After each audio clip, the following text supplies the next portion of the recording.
Like, welcome to the session again. Yeah, welcome everyone.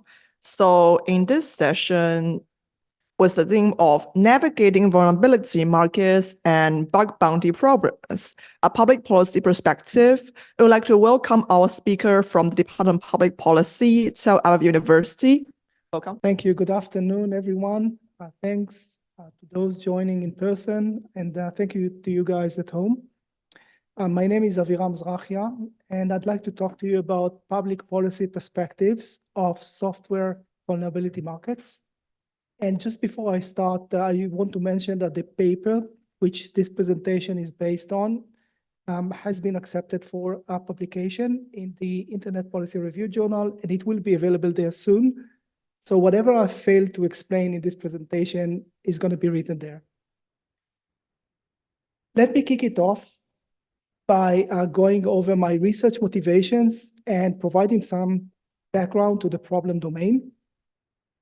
As we all know, cyber threats are a major risk to individuals, organizations, and nations. And cyber attacks may occur in many ways. One of the major attack vectors is the exploitation of software vulnerabilities, which we commonly call as bugs.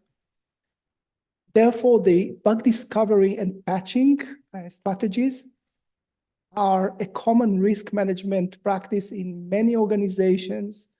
And there are two ways to achieve this goal. The first one is essentially to find them during development. And the second one is to find them after the product or the service has been available for consuming. And this is by continuous testing. And in a way, it's just a never-ending life cycle. I argue that mitigating cyber risks has a positive externality on the general public. I will back it up with some references a bit later.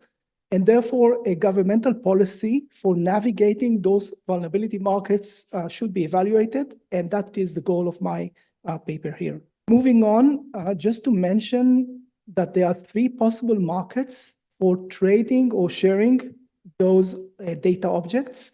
And I have two comments before I talk about the markets. The first one is the terminology of white, gray, and black used in this slide is the common terminology among scholars and also the cybersecurity practitioners. And the second comment is that the malicious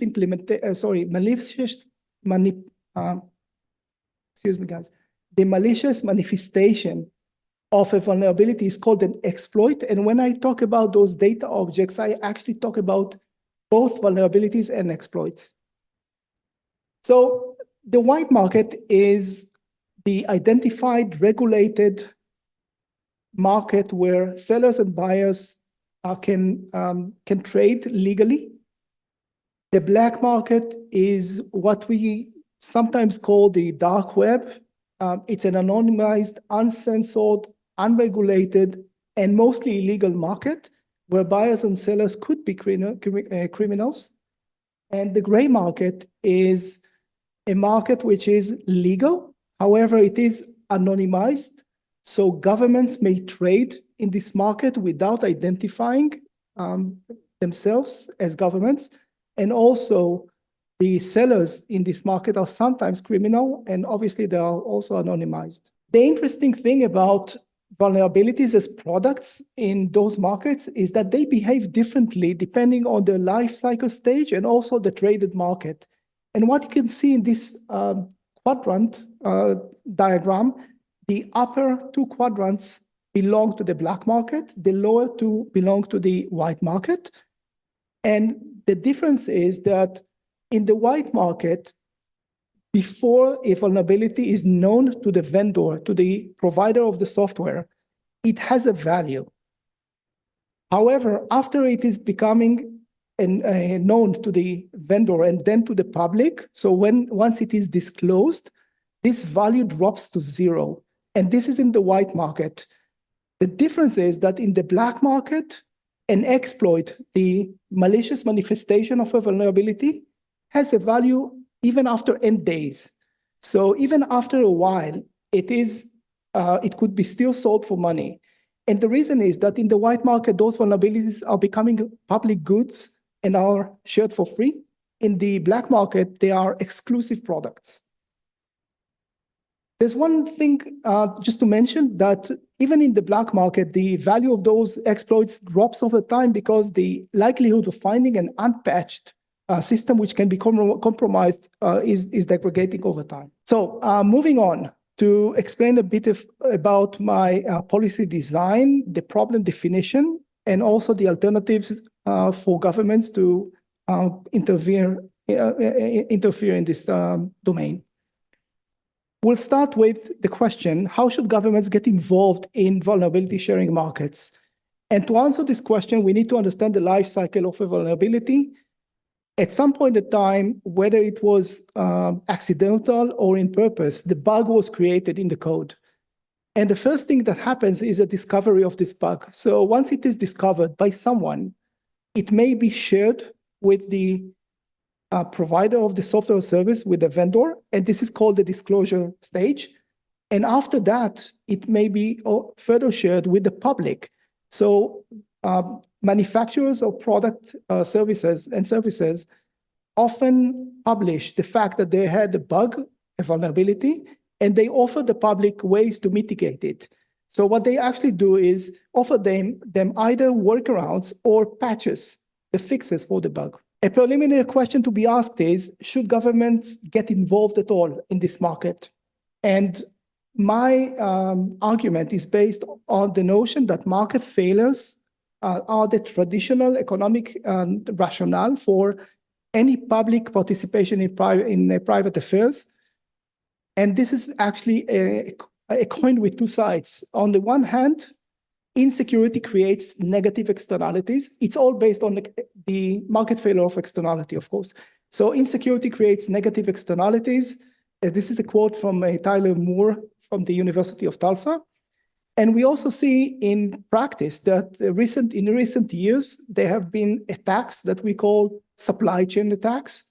Those attacks start in one place, in one product or one company, and then they propagate all over the place because companies use pieces of software manufactured by other companies. They use common components, and they also interact in this digital ecosystem that we all use. The other side of the coin is that patching vulnerabilities has a positive impact or externality. And this is also acknowledged by many, including the IEEE Code of Ethics a paper that was published a while ago. And this is that software quality is a public concern, even if the software is consumed by only part of the public, even if it belongs to a private organization, even if not everyone are active users of this piece of software, it is still a public concern. So my paper covers the following. A question: how can policymakers support the first two stages of the life cycle of vulnerability that I mentioned, discovery and disclosure? How can it be supported in systems, products, services, whether they are private or belong to the government itself? And the gap that I've identified is that this market was never thoroughly researched from a public policy perspective.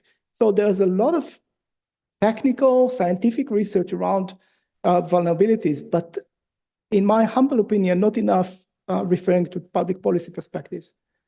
And the contribution could hopefully be a starting point or a reference or a guidance to policymakers, specifically to governments, how to get involved in those markets.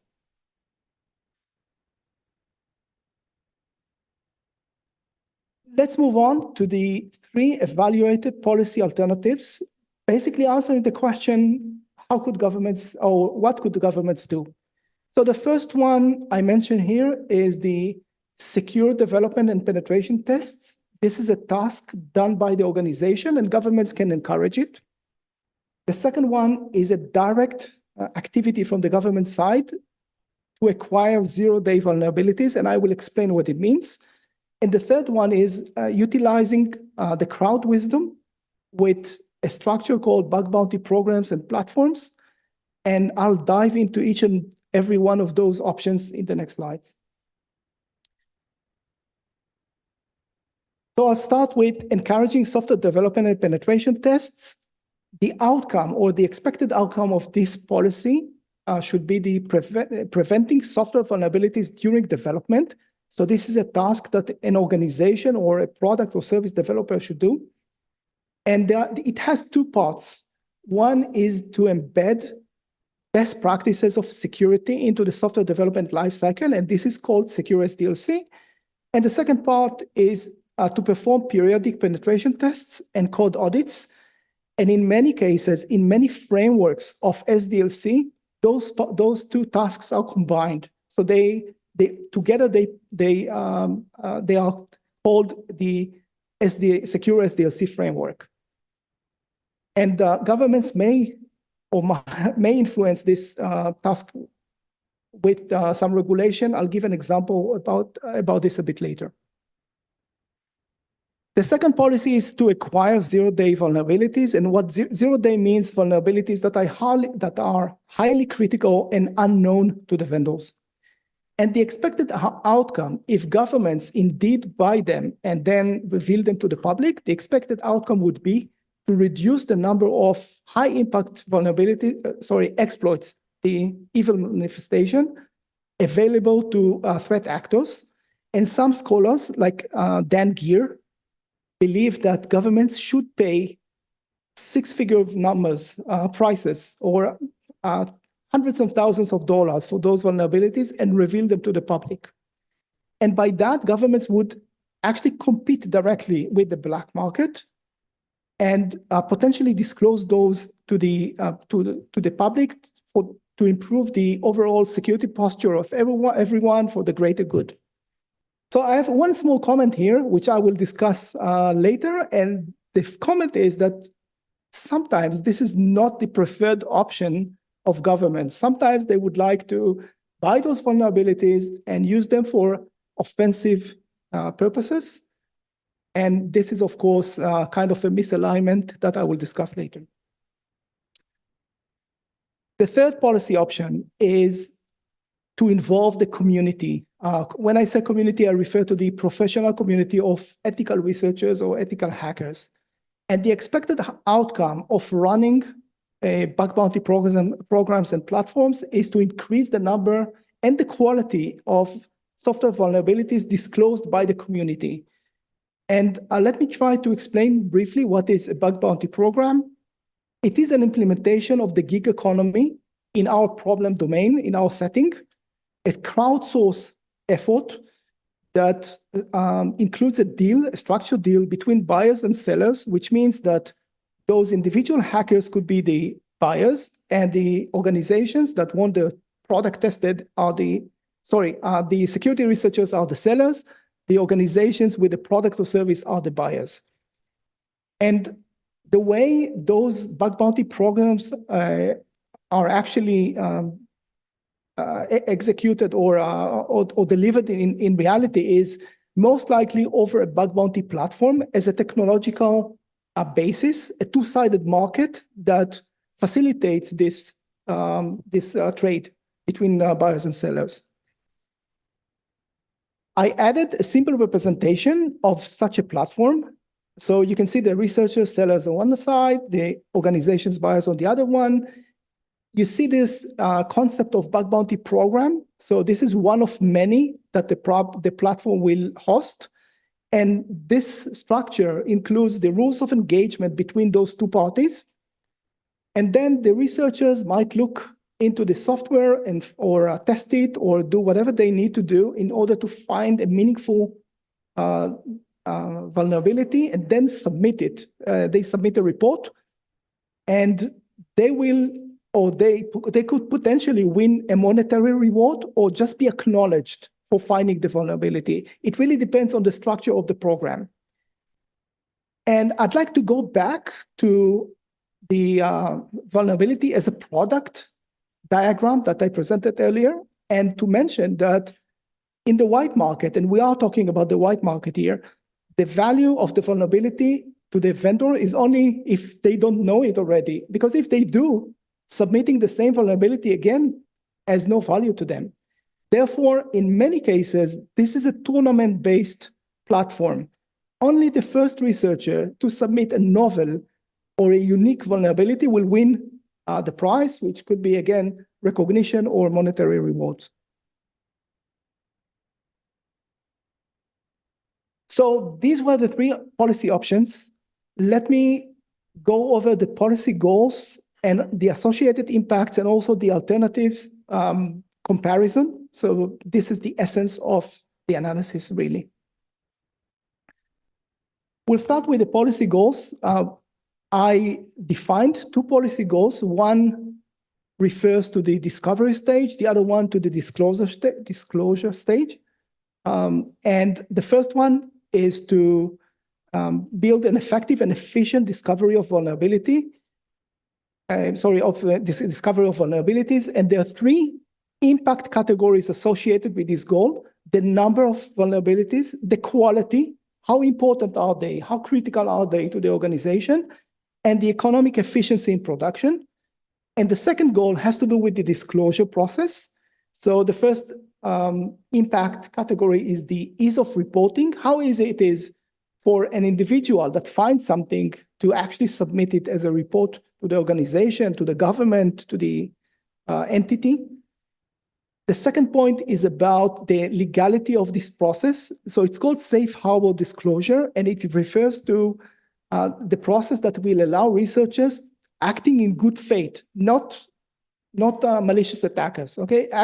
Researchers acting in good faith to provide this piece of information without fear of legal means taken against them. And the third the third impact category is the trustworthy and attractive compensation model, which actually means that both parties will be happy. And this is the result, which I know you can't read the table, but what the table includes, or the comparative matrix includes, is the analysis for each of the three policy alternatives, for each of the two goals, and each of the three impact categories. So this is what the table has in it. And what I did, I used qualitative scoring criteria of low, medium, and high to score basically each of those interactions. And I focus my analysis on comparisons of the alternatives, on the trade-offs, on the misalignments, the juicy, interesting stuff that I will share with you in the next section of my presentation. With that, I must say that this qualitative analysis, like many other qualitative analysis processes, is somewhat subjective. It is influenced by my informed interpretation as a cybersecurity practitioner. I think I shared that earlier, and if I didn't, I'm doing it now. There are some implementations in certain governments for those three examples of policies. So I'm just giving I'm just highlighting two examples for each.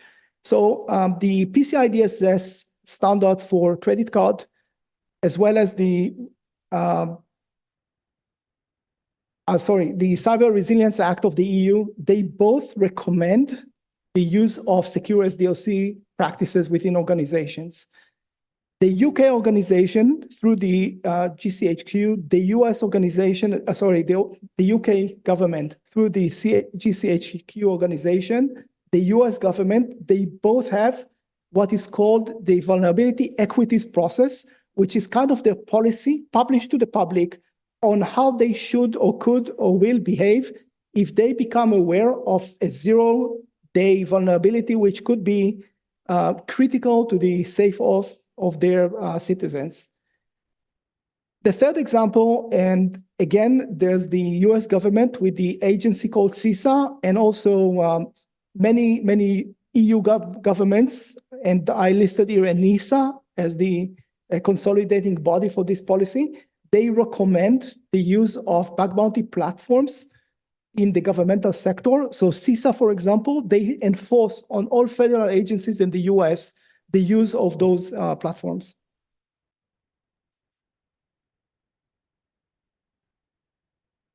We are approaching the interesting section of this presentation. So let me share with you now a few points for discussion and also some trade-offs, tensions, and obviously the summary of my talk. I'd like to start with the power of crowds and communities and share with you two examples from different fields that can be reflected into our problem domain. The first one is from the open source development of open source community. And this is a quote from Eric Raymond, and it's dubbed also as the Linus Law in honor of the creator of the Linux operating system. And the quote says, given enough eyeballs, all bugs are shallow.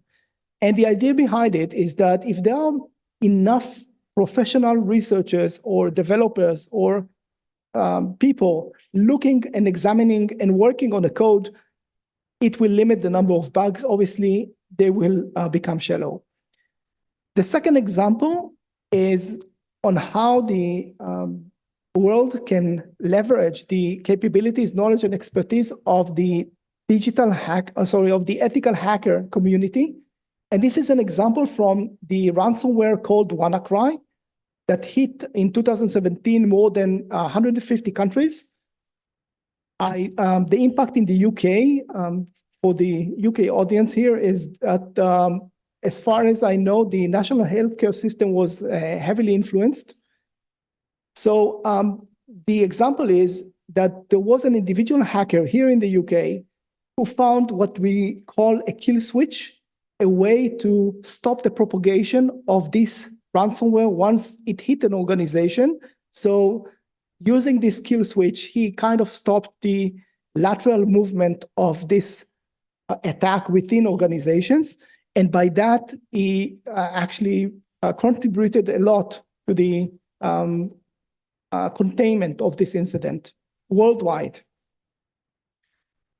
We can, of course, learn our lesson from this and say that crowds can help governments and can help the whole society if we bring those forces all together.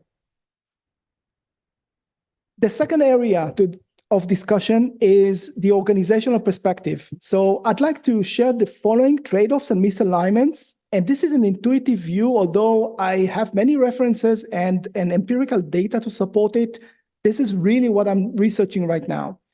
So the point is this: if you look at the left side of this slide, we need, or organizations will need to balance the quantity and the quality of vulnerabilities in the setting.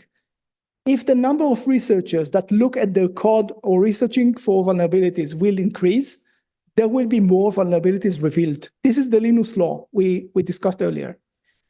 But also their processing costs are going to grow because they will need each and every submission to validate whether it's relevant or not. Many of them are going to be duplicate submissions. Those are submissions already known to the vendor. And if it's a tournament structure, what will happen is that the reduced expected reward or the incentive for for researchers will decline, because more researchers will get involved. Only one can win a monetary reward, and the expected outcome for the rest is going to decline. That could lead potentially to a decrease in the number of high-quality researchers and also high-quality vulnerabilities. So there's a vicious circle here that needs to somehow, organizations need to somehow balance. The second balancing point is economic value with costs. And this is, again, intuitive. A new product that is launched most likely will have more vulnerabilities than a mature product. So a mature product, if the product matures over time, fixes of vulnerabilities, the number of remaining vulnerabilities will decline. If, again, we're talking about a tournament structure, the high quality of researchers and vulnerabilities will decline as well. the volume of low quality vulnerabilities, those that are less important to the organization, will grow, and then the economic value for the organization will drop. So this is also a balance that needs to be made. Moving to the governmental related, to discuss governmental related tensions, I mentioned that this already, the offensive versus defensive use of acquired zero-day vulnerabilities. A government that decides to acquire those, they has two options. The first one is to buy it and disclose it to the vendor, and obviously after it's going to be fixed, it will be disclosed to the public. The second option is to retain this knowledge, retain this vulnerability that they bought in the gray market possibly for national security purposes. And if they do that, they risk losing exclusivity to this vulnerability over time, because it might be that someone else has found it as well, maybe one of the nation state enemies, maybe just a cyber criminal, and the value of the purchase that they have made will diminish over time. And they also take the risk that their own assets are going to get attacked using this very same vulnerability. And then there's the question that many privacy organizations as well as other stakeholders are going to ask: can governments be trusted to implement this policy for the benefit of the general public? And the answer is obviously depending on who you ask. Lastly, the last trade-off is between the buyer. It's between the buyer and the seller, and it has to do with the trust between them. So we know that trust issues arise when there is lack of bilateral dependencies between the two sides. In our setting, this is the policy of bug bounty programs, because there are no dependencies between them. So from the researcher's perspective, what they would like to do is prove the importance and the validity of their discovery without actually giving it away, because they want to make sure that they will get paid. Organization, on the other hand, would like to do the same, verify the validity of what they get before making any payments. And the obvious answer to this trust issue is using intermediating platforms that can solve this tension. And this is, again, another proof point for the existence of bug bounty platforms.